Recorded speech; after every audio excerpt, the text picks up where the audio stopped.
Hello everyone, this is Kunal Shah and we are doing monthly outlook on base metals.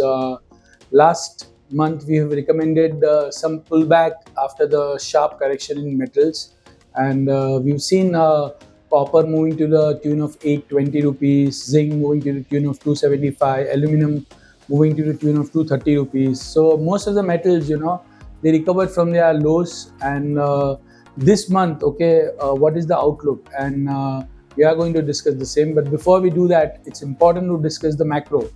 September is going to be a very important month, consisting of two major events. One, the Federal Reserve decision to cut the rates. How much they will cut, that is definitely going to be a big guesswork. But I believe that the likelihood of Federal Reserve cutting by interest rate by 50 basis point seems very high to us. Whether it is discounted in the price, yes, it is 70 to 80% discounted in the price, but that can definitely cause some short covering in base metal complex. Second thing, major thing to watch out for, the weakness in the Chinese PMI, the weakness in the China's real estate sector, and the weakness in the US PMI. So Chinese PMI continue to disappoint investors.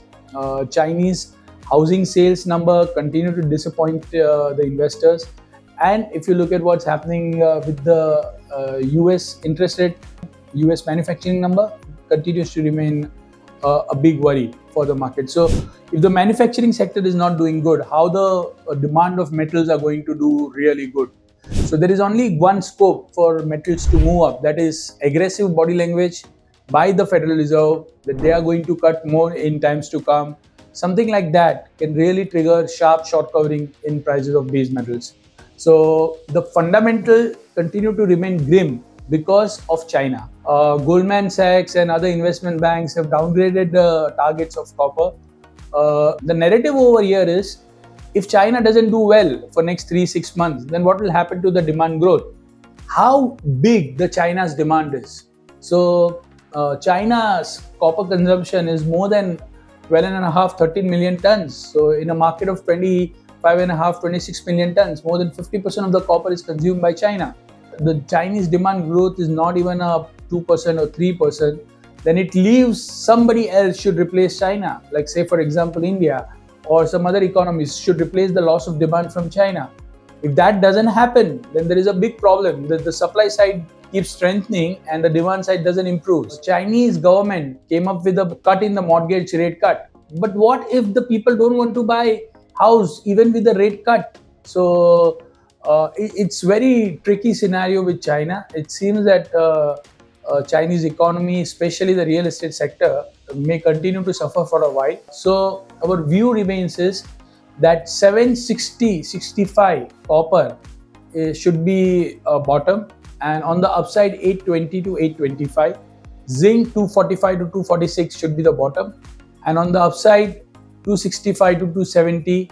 Aluminum 220 seems to be the bottom, 235 seems to be the maximum upside. So whenever it goes down, and irrespective of the what news, China slowdown and anything, I think that is the time you buy, because a lot of these metals will be really close to their cost curve. And what happens is, generally when the prices of metals goes down below the cost curve, the producers tend to produce lesser and lesser amount of metals. So that makes me believe that the downside, still the fundamental continue to remain weak, is very limited. So these levels where you see the drop in copper or zinc or aluminum, at that time you can indulge into buy. But it's going to be that good tight trading market for the month of September. And any aggressive signals from the Federal Reserve on, I think, 18th of September can really trigger sharp short covering rally in base metals. So fundamental weak, lower levels good for bargain hunting, some pullback expected near the Fed meeting or a post-Fed meeting. That's it, guys. Subscribe to our YouTube channel and click on the bell icon to never miss an update from Nirmal Bang.